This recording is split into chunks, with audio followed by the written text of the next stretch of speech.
have never been done before. We the people tell the government what to do. It doesn't tell us. We the people are the driver. The government is the car. And we decide where it should go and by what route to do.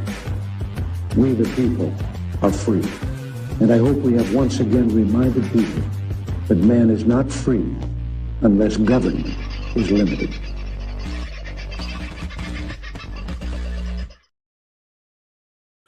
Hey folks, how are you? Hope you're having a good sort of a Monday. It is a Monday, isn't it? Okay, no, the days just blend into themselves. Thank you, Deb. You're second in the room tonight, but first one to come out with that, Aussie Sue's normally the top dog for that. So thank you very much. Don't forget to like, share, and subscribe. If you haven't already done so, folks, please make sure you subscribe to our main channel. That is youtube.com/the @ and VoF. If you can subscribe to that one, it would be greatly assisting our algorithm just a little bit.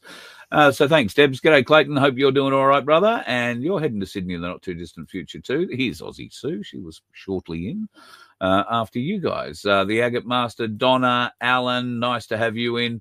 Who else have we got floating down around there? The lovely Sandy K. Of course, the skies have been full of lines.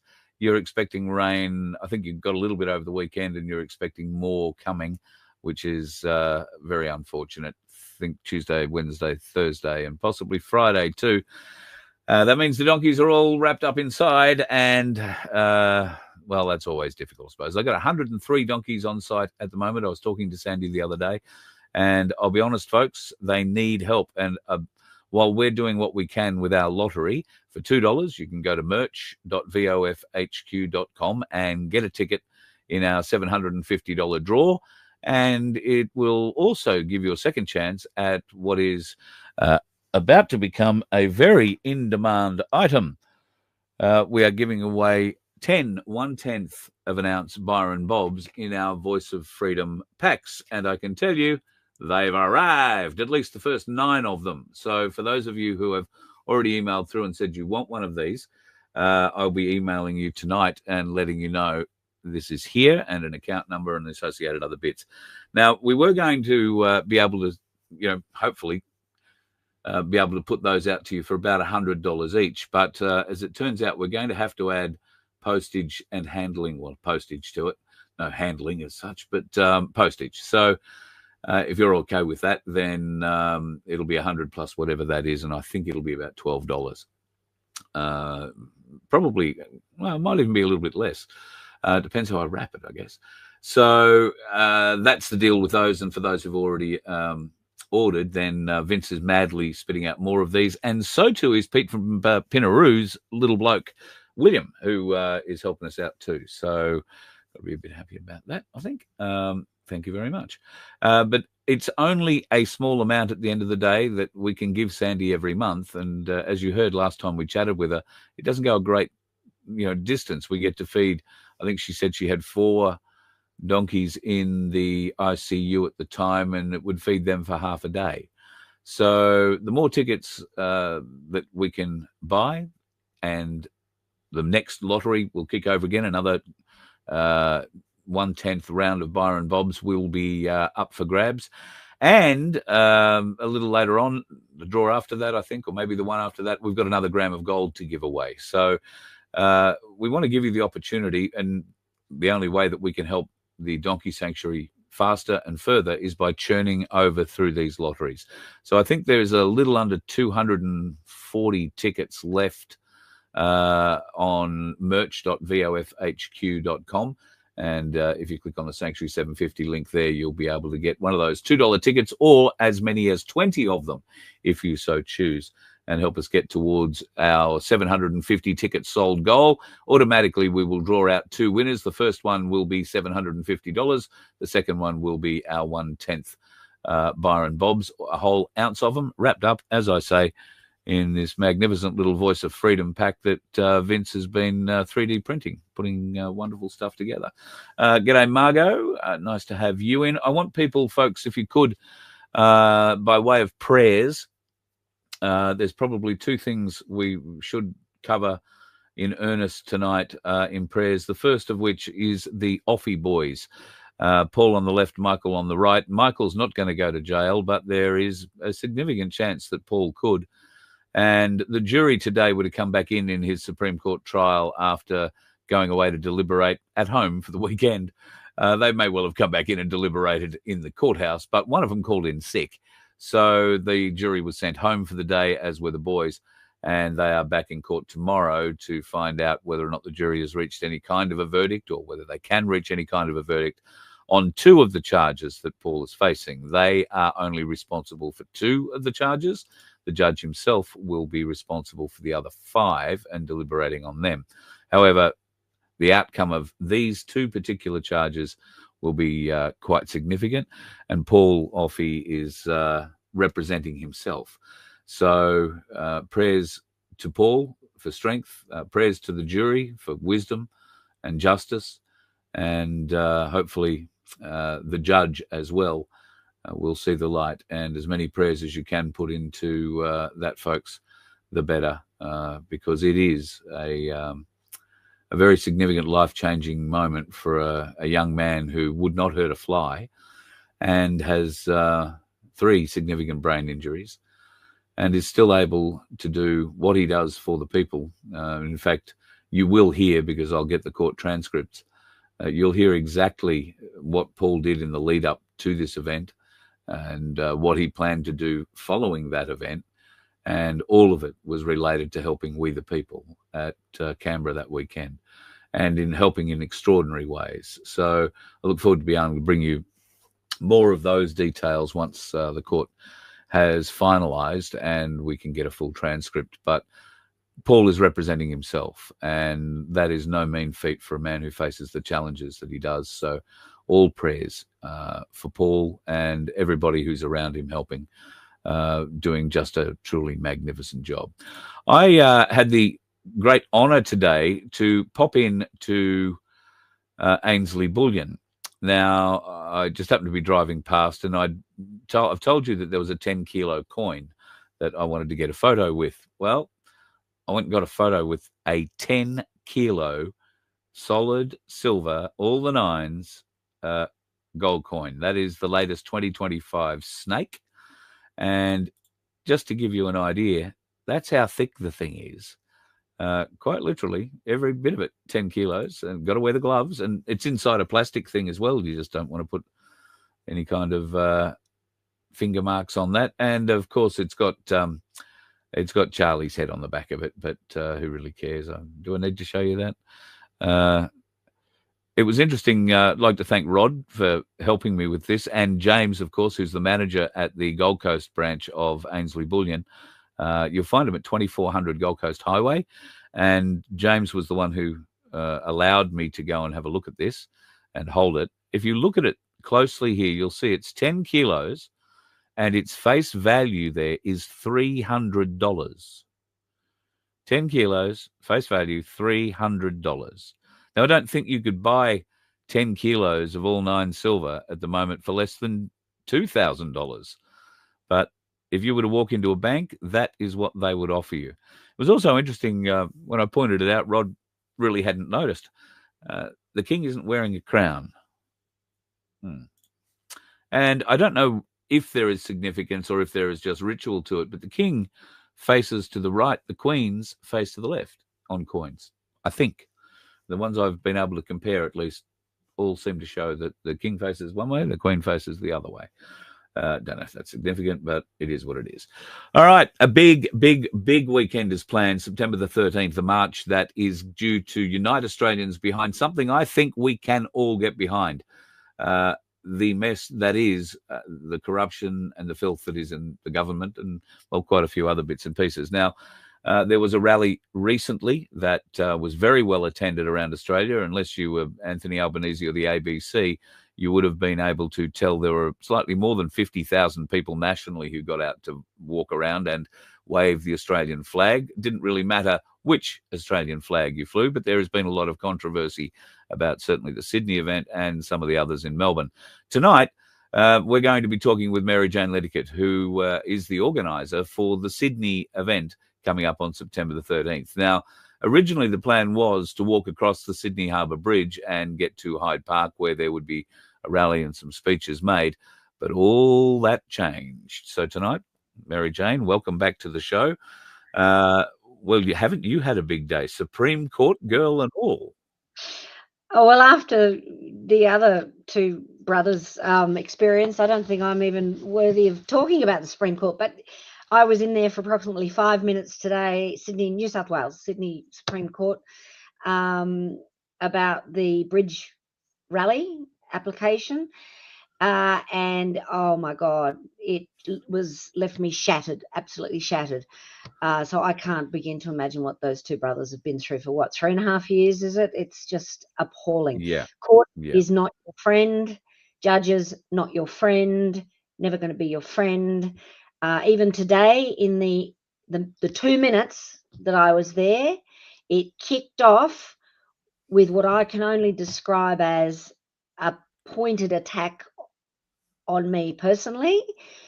And you'll see this in the ABC reporting, saying, okay, so what's this about? You've sent me two emails on Friday afternoon, and one says, this was at 2 o'clock on Friday afternoon when I first got the New South Wales Police solicitor's email saying, you have by 9 o'clock Monday morning to put any paperwork in, and there's a hearing at 2 o'clock on Monday afternoon. And this is 2 o'clock Friday afternoon. And I hadn't expected that. So you'll see it in the ABC reporting that I call myself naive. And I was. I thought we had been working cooperatively with police. They hadn't said they would take us to court. They had said that the Palestinians had gone to court. And there's my naivety. And that shows you really got to know what you're doing in these circles. 2 o'clock got this, went, holy moly, spent the next 6 hours trying desperately to get some form of legal representation, reached out to the barristers that represented the March for Humanity, reached out to the solicitor team for the March for Humanity, also known as the Palestinian March. No response at all from the lawyers for the March for Humanity. The barristers actually got back to me on Saturday morning and said, sorry, they're too busy. So I reached out to 3 fabulous like-minded lawyers in our community, the like-minded, put it like-minded. I have a lawyer for our company because we've got some company stuff going on. And so I had sort of thought that, and he knew what was in the wings. I had hoped he'd be available, but he just wasn't available. He's had other court stuff going on. So he said, I'm really sorry, I can't help you, can't be engaged. I spoke to 2 others, couldn't engage them. So in that first email, I said, my lawyer and I are out of the state. I'm kind of, I don't understand what's happening, because you've asked for a Friday afternoon meeting in court and you've said, come to this courtroom, and I don't understand what that is. You've also said 9 o'clock Monday and 2 o'clock Monday afternoon. So I don't understand the timing. Then 8 o'clock that night, I wrote back to the court and I said, I have no representation. I feel ambushed. And ask the question, is this not, I'm not a lawyer, but is this not an abuse of process? So today in the Supreme Court, the judge started with, I've got 2 emails from you here, Ms. Liddicoat, and they are contradictory. Here you say you've got legal representation and you understand the times, 9 and 2, and in this one you say you have no legal representation and you don't understand the time. You feel ambushed. That's what you feel ambushed. What is the truth? And that was set up to present me as an untruthful person. Yeah. Our movement as untruthful. So if we had gone through the whole process of court, that would have been the time. Well, look, you can't even get the truth out of 2 simple emails from the beginning. Get-go. How can we trust anything else you say? So I had already, on that Friday night, I had thought about it. I'd waited till Saturday. Saturday night, I chose, and some people may have seen my Facebook post where I apologize to everybody. I'm sorry, I tried. I had sat in my room, my desk, for 2 full days doing everything I could with mountains of these legal paperwork, so 17 pages of the Assistant Police Commissioner's affidavit, with very technical things that I had understood one way, but luckily one of the like-minded lawyers had helped me interpret. The understanding was that going to court would risk the entire protest being somehow shut down. Now, I don't understand the legal technicalities around how that would actually happen. I don't know. Maybe it was just the withdrawal of immunity. I don't know. But he said, you are risking an awful lot here, and you are risking personally, because it's my name, it's not an organisation, it's not an entity that's protected by limited liability, blah, blah, blah. It's my personal name. I am risking the full charges of legal, hundreds of thousands of dollars. One barrister is $10,000 a day.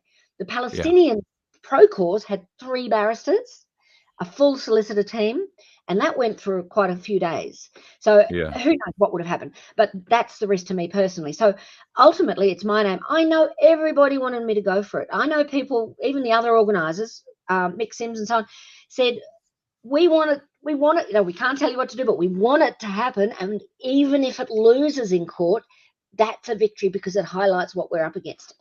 And it's like, okay, maybe I get that, but if I'd known that this is where we were going, I would never, I'm going to say, I wouldn't have put my name on the form in the first place. I would not have done that. Not me. So you found the entire process intimidatory, really? Not intimidating. I mean, I was harrowing. Yeah.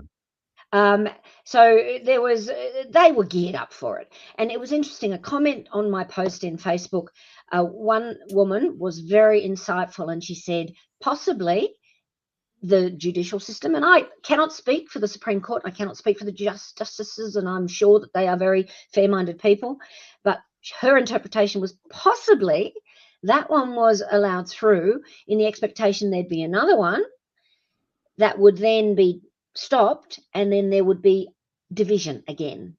Like, divide and conquer, and I don't know if that's exactly what was going through.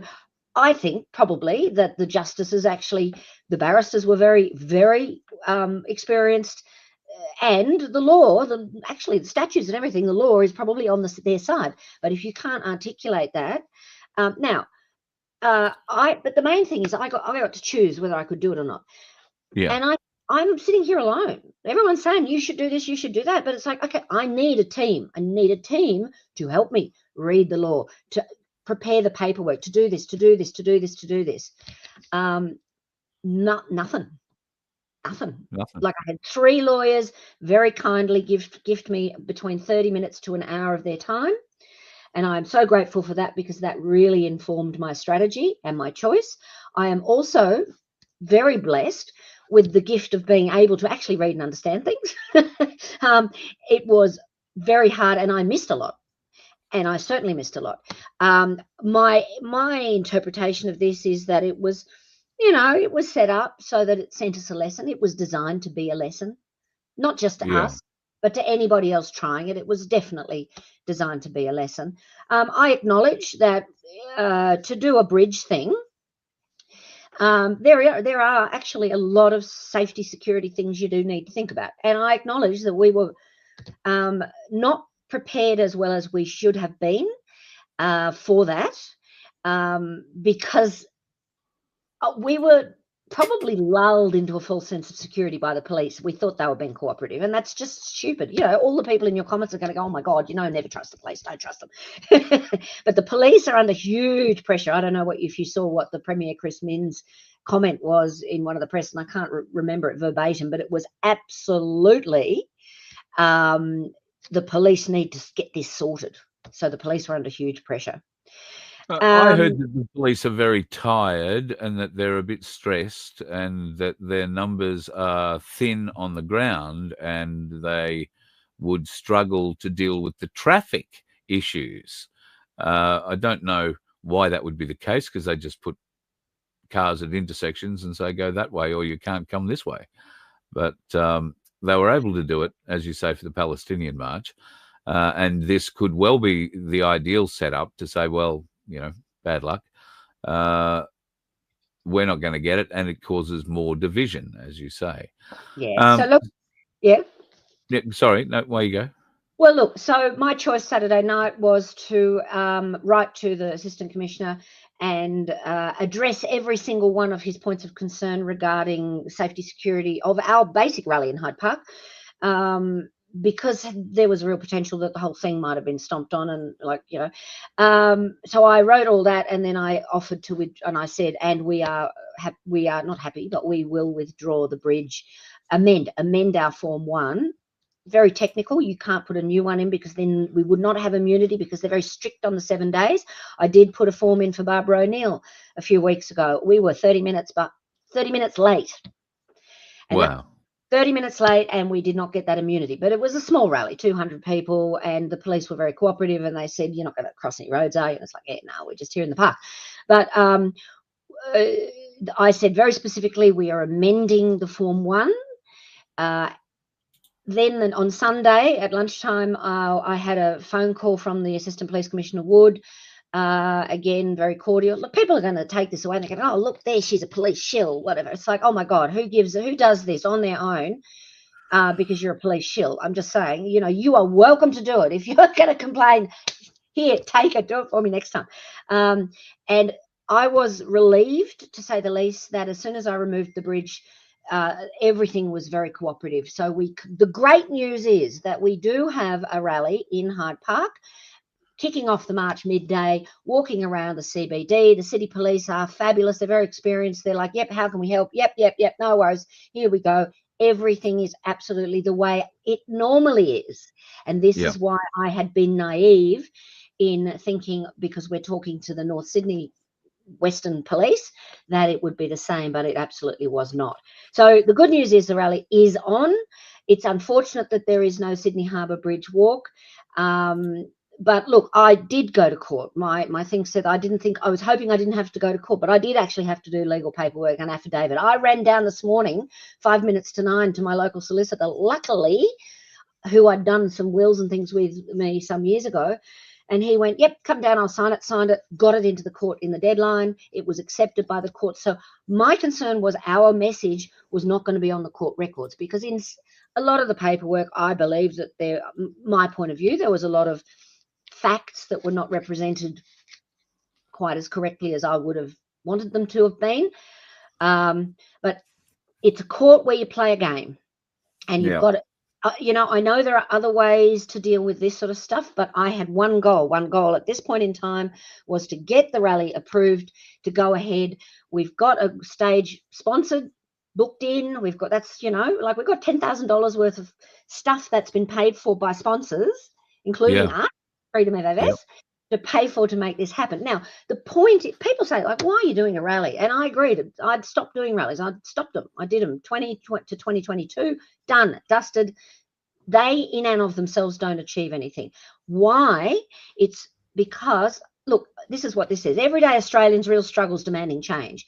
Yes, we know the government it's corrupted, but that message is as a divide, like that message to me is a bit jarring. So I've reframed this: everyday people, real struggles demanding change. How do we make that change happen?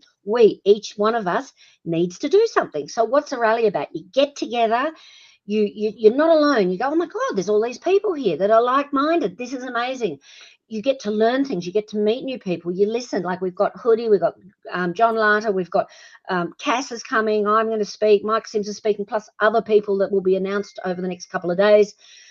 You get to learn things about, I'm really hoping Alona Larn from, she's a fabulous example of what she's done in her community. Yes, it's up in Gympie, so she might not be able to make it, but a real example of how you make change in your community. So you learn, you listen, you meet new people, you go back to your own community, and you choose to act. Doesn't matter how small, whatever your own skills and abilities and talents are, whatever you're comfortable with, you go and do that little thing, that one little drop, which creates a ripple, creates a ripple, creates a ripple, and finally we do have a tidal wave of change. But nothing happens by going and standing there looking at a rally and go, yeah, change. No. The only thing we know we can change is ourselves. And we have free will choice, and we've all realized, we've sort of all been brainwashed into thinking you don't have any choice anymore. It's a free will universe. You can choose to change something, but only you can change yourself. And then those around you go, oh, okay, well, that's changed there. What are they doing? I'm interested. I'm going over there. I'm going to have a look. Oh, that makes sense. I'm going to do it. And that's how it builds. So Australia unites. Now it's as you can see behind you there, everyday people, real struggle, demanding change. I've heard so many complaints from different areas about, oh, this speaker's speaking, or you've got that speaker speaking, or whatever. I think that people need to really put that sort of crap to one side. It's the same as which flag are you going to carry. Carry an Australian flag. If it's the red duster, then use that. If it's the blue rag, then use that. Whatever one you're comfortable with, but make it a uniting Australia flag and get behind, I think, anti-government corruption is something we can all get behind, to ask for accountability from those people who've been elected to represent us in that place. That's all something we can get behind. And I know that that's the very large push for what the rally is aimed at around the country at the moment. That should be a uniting message for every different, and I'm going to call them factions, because we've seen, after the march on the 31st, particularly out of Sydney, the division that's been created by NSN and in Melbourne as well. And yet I believe that sort of division has been blown up well outside of the proportion it actually deserves. And by talking about it, we're only giving it further air. However, we want to unite. We want different groups to be able to speak. And I, for instance, may not agree with some of the people who are going to step on your stage, but that doesn't mean I have to listen or agree with everything that's being said from one end of the spectrum, from the far right to the middle right to the far left. What do you think about that? Where does the line get drawn between who gets to say something and who doesn't? Well, so this Sydney rally is different to the Brisbane rally, different to the Melbourne rally. It happens to be on the same date because that's a date that was set. I was invited to be the organiser. Okay, so when I was invited to be the organiser, I said, well, we need to get an event that represents what I'm happy. I'm not going to organise something that I don't feel comfortable with. The Australia unites, and these are the words: everyday people, real struggles, demanding change. Fits me, right? I want more people like me to stand up and create change. Yep. Now, a lot of people don't like me. They're not like me. That's fine. They got their own groups. Go do your own groups. Go do your own rallies. This rally is my rally. My rally's name is on the form with Mike Sims, Millions March. Our message is, how can we help you, everyday Australian people, create the changes you would like to see?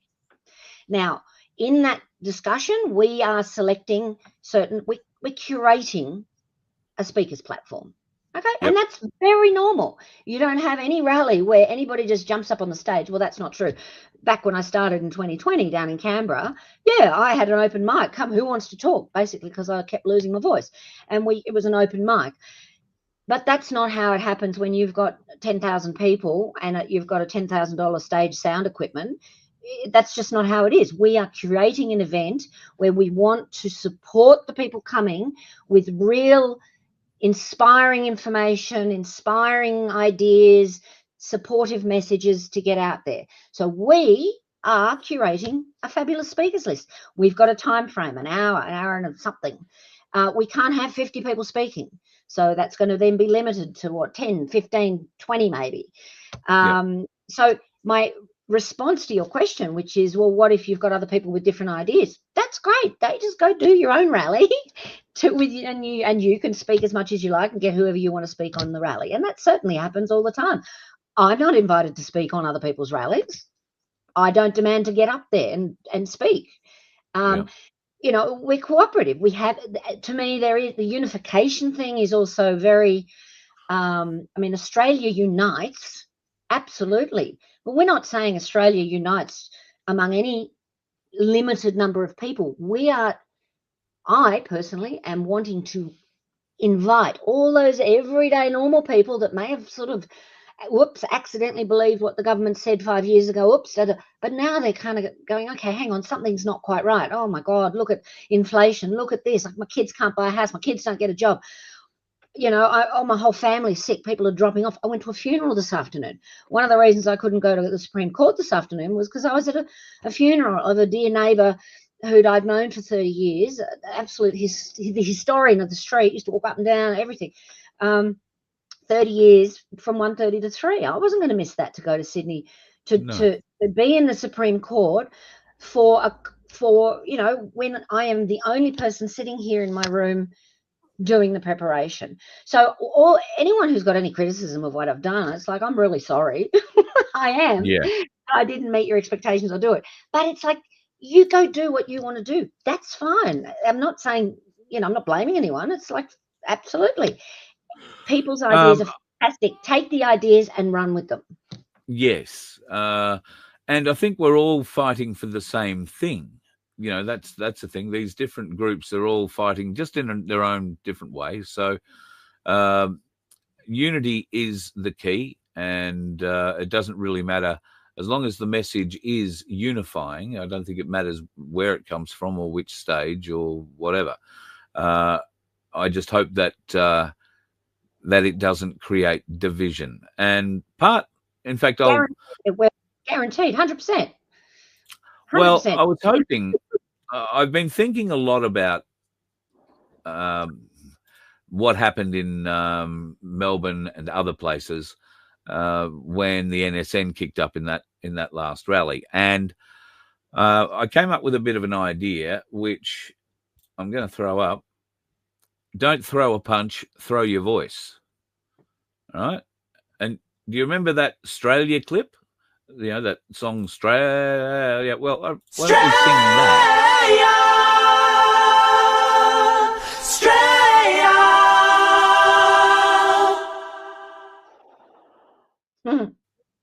If you don't like the speech that somebody is saying, you don't have to listen to it. You don't have to throw a punch. You don't have to get angry. You just get your group to start singing Australia, or if you can't sing, just yell it.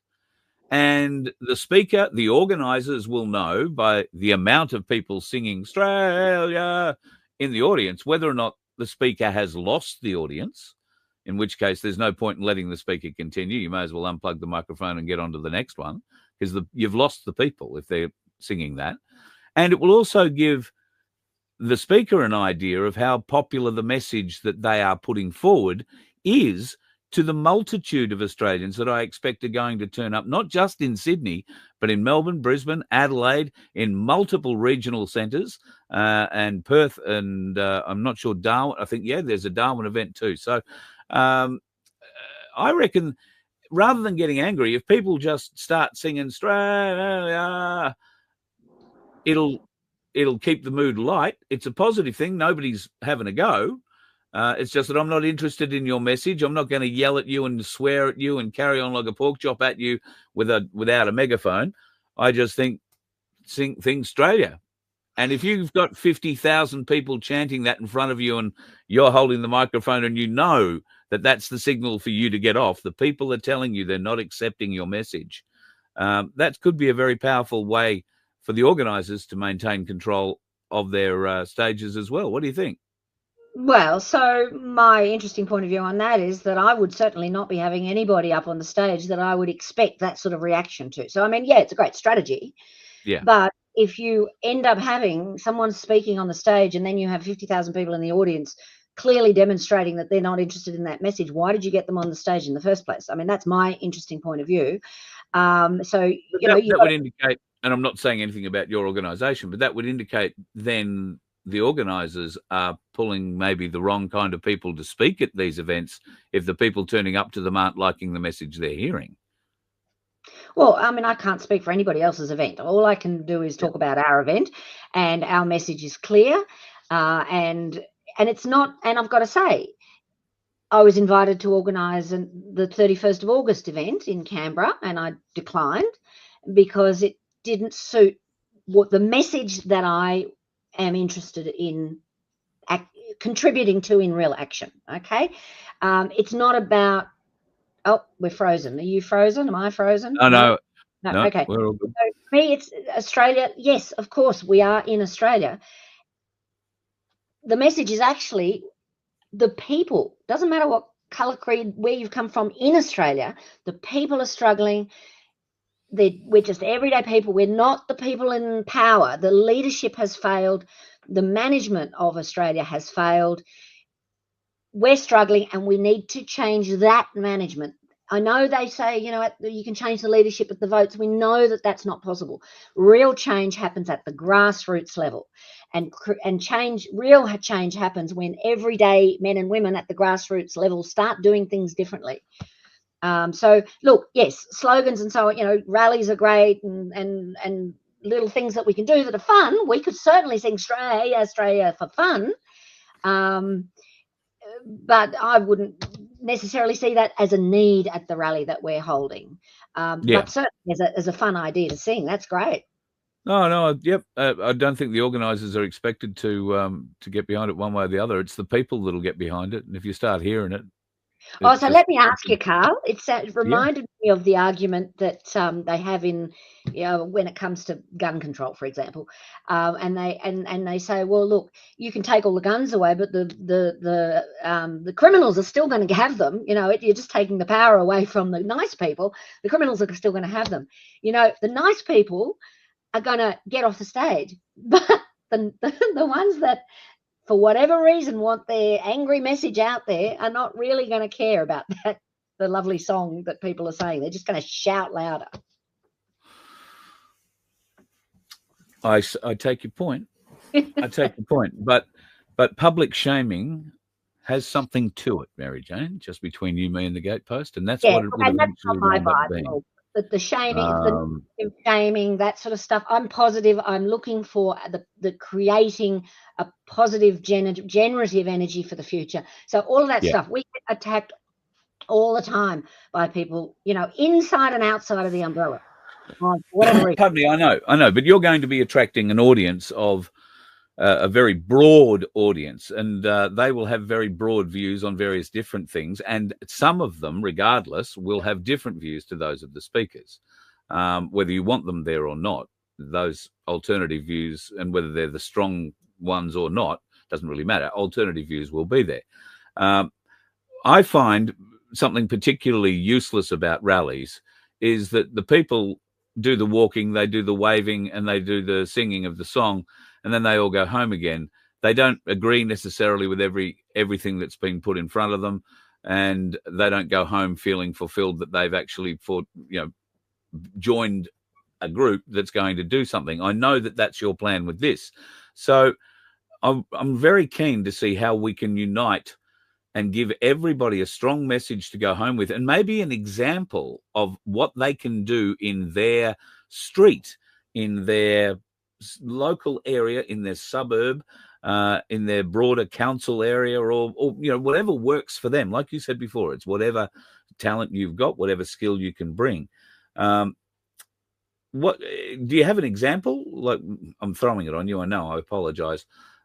Well, of what they individually can do. Yeah. And again, it goes back to each individual. That's the point. No, I am not going to be able to say to everybody, you need to do this. Well, actually, what I can say is they can go back with a question and say, what is it? Ask themselves, what is it in my immediate community that I would like to change? Not see changed, not see someone else change, but what would I like to see change? Yeah. And then ask themselves, how can I contribute to that change? And then take one little stab, have a think, and say, oh, what comes up? Oh, I'll choose to do this.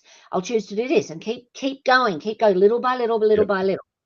So one thing I would say is go back, ask yourself a question. What is it in my community I would really like to see changed?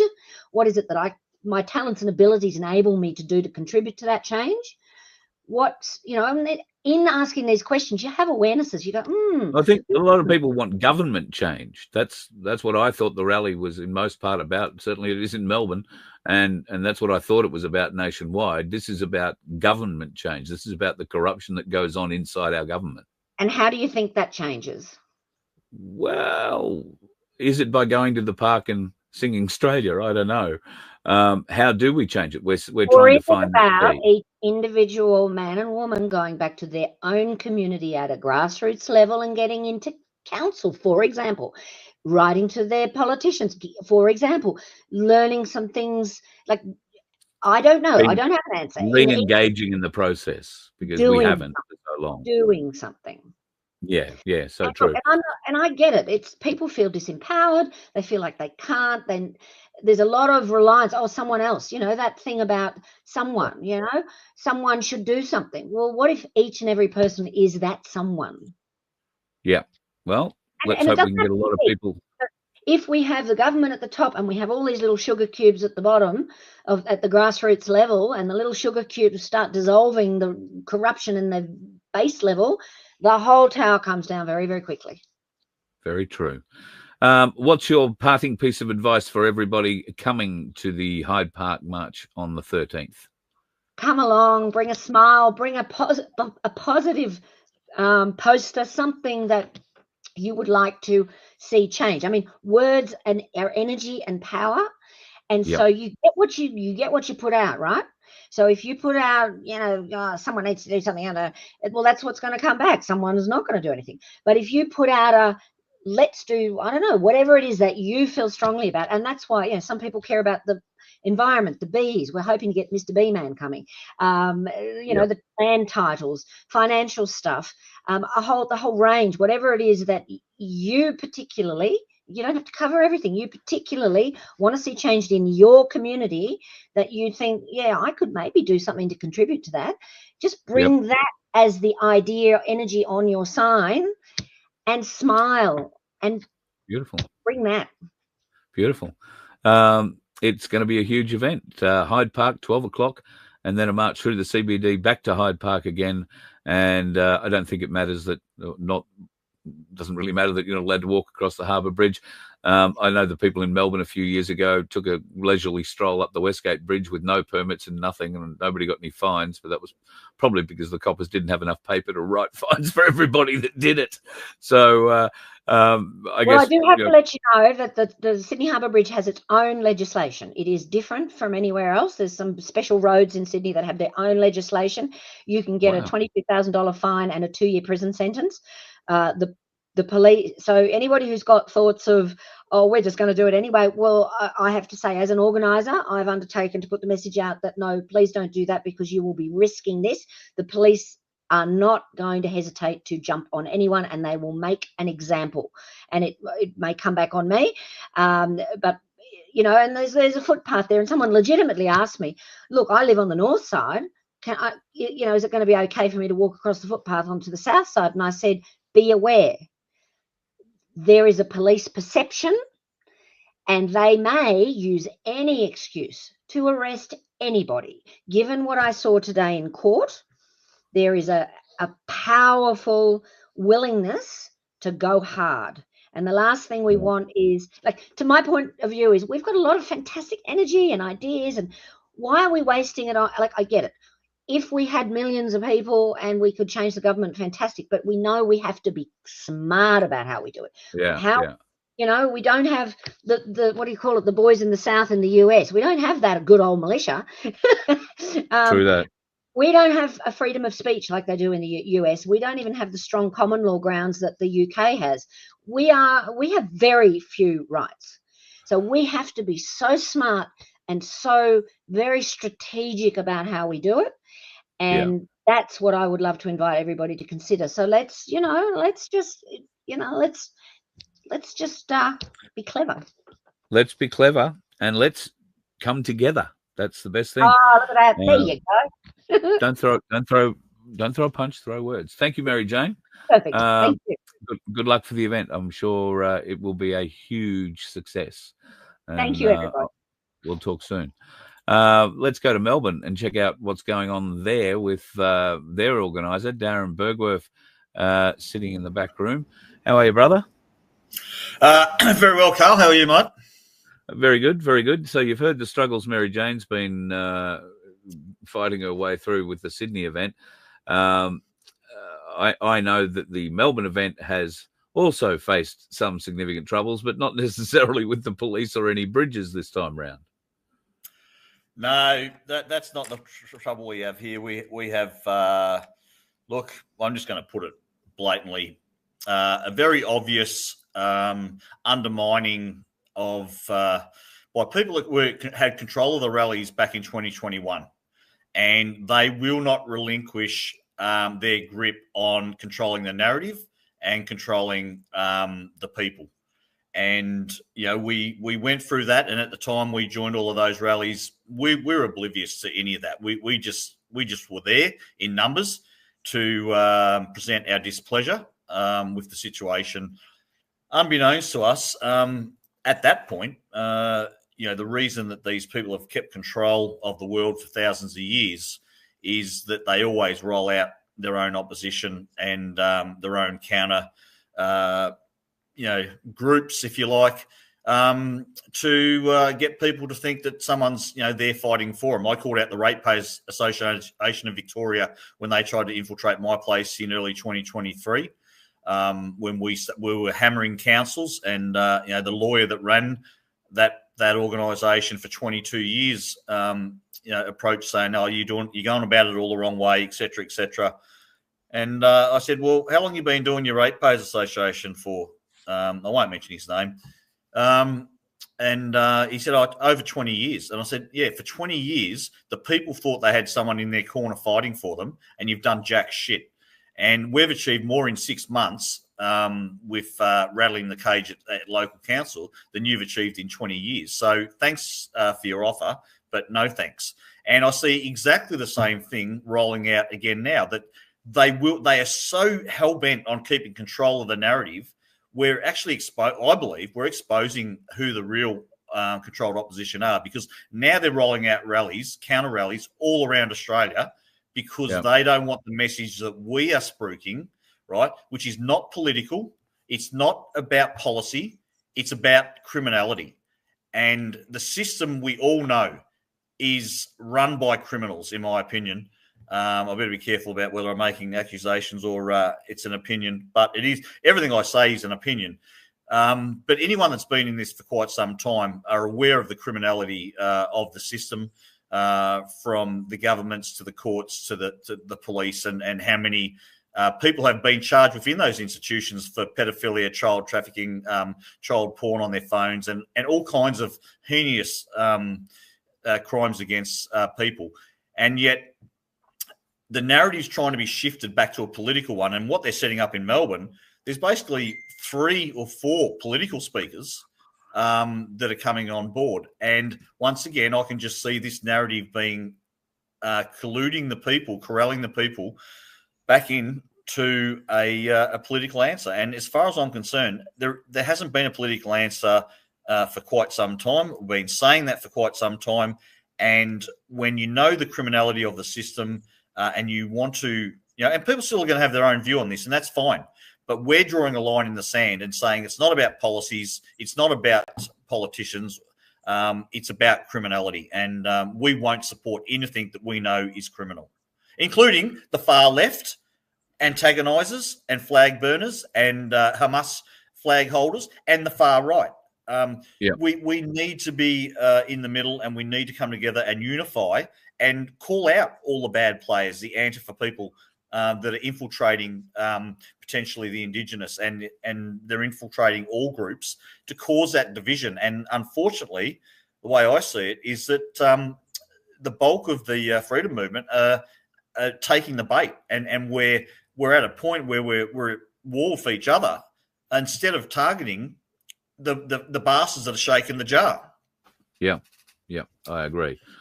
I thought that this march was just about that very thing. I mean, it's not an anti-immigration march. It's not an anti-this or anything else. It's a corruption.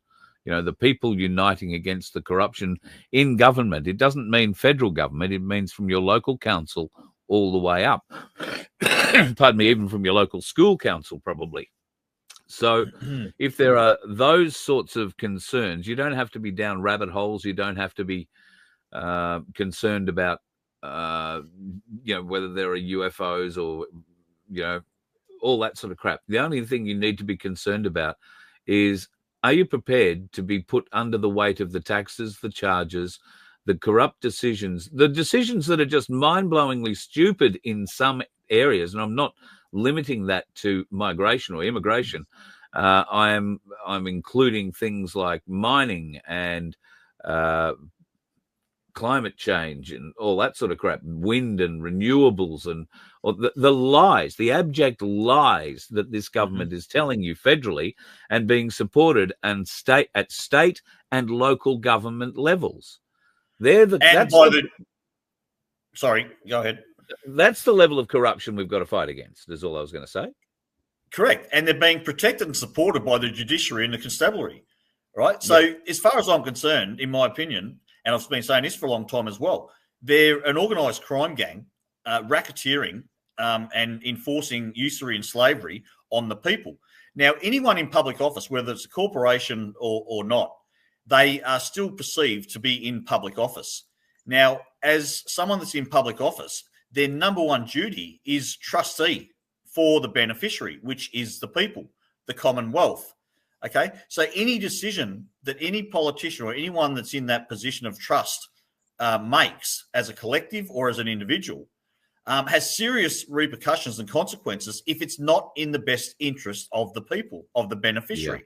So they're in breach of trust law every day that they open their freaking mouths.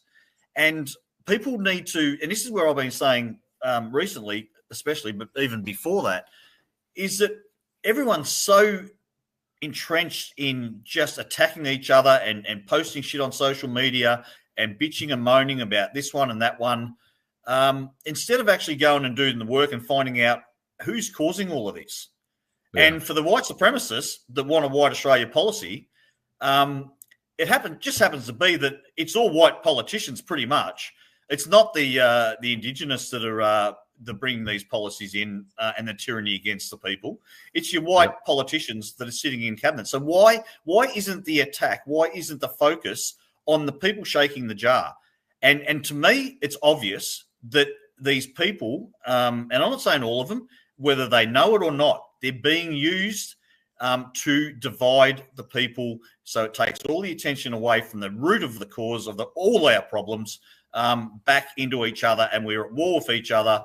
And we're not actually going to do anything because the rally on that they're opposing to us, and they're running it out of Parliament right next to us, right? Yeah. Harrison McLean, otherwise known as Dominic, he's got an alter ego that he posts shit on as well. There's clear links that have been shown and proven with the NSN, and he's speaking. We've got politicians speaking. Wannabe politicians. Morgan Jonas is speaking on his draw card. Cheeseman and the guy that's a wannabe libertarian politician. So these are all the same players that have been around since the first lot of rallies that were running the narrative back then, and they're so intent on not losing their grip of control over the narrative and these rallies that they're running rallies now, counter rallies all around the country against the rally that we put out 2 weeks ago, early under a lot of criticism, but for a reason. Now they're exposing themselves, as far as I'm concerned, as definitely controlled opposition, trying to confuse everybody. The amount of confusion that's out there now about which rally we're running, what's going on, why there are all these rallies. And then because of this rally with all these 5 speakers, that they're doing in opposition to us, that we've had the permits for nearly 2 weeks, there's now a counter rally, an anti-fascist rally that's going to start at Flinders Street and march to Parliament House off the back of these people coming in with their, Save Australia kind of rally, which was the same kind of narrative as 2 weeks ago. Yeah, I hear you.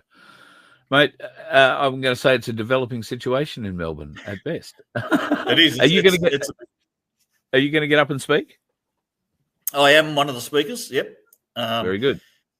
100%. And like I said, there's no grey areas for us anymore. And if people want to go down, be led down the garden path into a political solution, mate, people have very short memories of the heinous crimes that these governments have inflicted on the people. right? Yeah. It's genocide, it's crimes against humanity, war crimes. They are absolutely putrid, and I can't believe that people want to join and take part in that system. I can understand it 3 years ago because we didn't know the depth of the problem. We didn't know just how bad and how criminal it was. But once you know what you know, you can't go back. You just cannot go back there. And we're going to be moving forward with that narrative and trying to educate the public with factual evidence and proof of all the crimes that they're committing. People can take it or leave it, but that's we're not going to veer from that message. All right, mate. Thanks for coming on. I did hope to get a bit longer with you, but I'm sorry I can't. I've got another thing I've got to get to tonight, so I can't. No, that's all right. I've got a Zoom tonight too, so at 7:30. So thanks for your time, Carl, to kind of explain what's going on. But it is a shit show at the moment. And even Como John's come out now to do a union rally in Sydney as well. So I think there's about at least three rallies now on Saturday the 13th. Yes. So what does that tell you? Once again, what I was saying from day one with him. But people are going to have to work it out. All that we can do is keep putting forward the opinions and what we're seeing, what we believe is happening, and then it's up to everyone to make. I'm not telling anyone, what they should or shouldn't do. All we're trying to do is put together an assessment of what we see and an opinion, and then it's everyone, up to everyone else to make up their own mind of what they believe is right or wrong. Couldn't agree more, mate. Couldn't agree more. Thanks very much. Go off, have dinner, get to your next Zoom. No worries. Good on you, Carl. Thanks, mate. See you, bud. Darren Bergwerth in Melbourne, and their rally getting underway in the CBD at midday on the 13th, as we all know. A couple of things quickly before I go. Oh, maybe not. Maybe not. I was going to try and show you a couple more pictures, but it doesn't look like it's going to let me. In fact, it may not even play the closer. We'll see how it goes. The old computer, she's been playing funny buggers lately. I hope life, the universe, and everything goes well for you today. Take a look at the price of silver. If you haven't got into it, go and do so, because today that bar or that is it rolling? No, it's not letting me scroll. I can't show you these images again. That 10 kilo coin that I was holding today, it dropped about $12 in the time I was holding it, and by the time I put it back, it had risen again past its $12 and gained another 2 or 3. That's how volatile not volatile, it's just how the little dip this morning in the silver price worked. And it was interesting to see it update more or less in real time while I was holding it. So silver is now back at about the same as it was when it opened this morning. It might be a little bit higher. Gold has had a pretty good day. AinsleyBullion.com.au is the place where if you go in and mention me or the Voice of Freedom, you will get a little discount on whatever it is that you buy in the precious metals thing. And don't forget platinum. Platinum is also something pretty good. There is going to be a half a chance I'll have a bit of a live show on VoF tomorrow, just off the phone, provided I remember to take the microphone while I'm driving. And we'll have a chat about a couple of these things, including what looks to be a counter rally now being set up in Sydney. These rallies, counter rallies, it's all about unity, folks. Shouldn't we just be able to come together? And while the speakers, we may not agree with some of them, we don't have to take their messaging on board. As long as the messaging they are putting out that day is unifying, I can't see why we wouldn't take it on board. But we need to put the past behind us to a certain extent. These folks are going to speak. Listen to what they say. If you feel they speak with forked tongues, then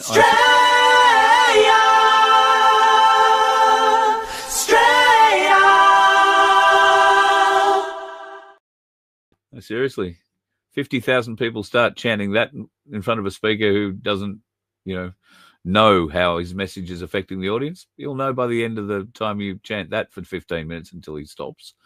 Anyway, just a thought. Keep it with you. Pass it around. Don't forget to like and share the show, folks. And please head to merch.vofhq.com and buy a ticket in our lottery, $750, or a ounce of beautiful Ainsley Bullion silver could come your way just for $2. You can buy a maximum of 20. And I think, like I say, a little under 240 of them left out there at the moment. So we'll get into our next draw, hopefully much sooner rather than much later. Be safe on the roads, folks. Plenty of dickheads out there. You let one ant stand up to us, then they all might stand up. Those puny little ants outnumber us 100 to 1. And if they ever figure that out, there goes our way of life. It's not about food. It's about keeping those ants in line. That's why we're going back. Does anybody else want to stay? Let's rock!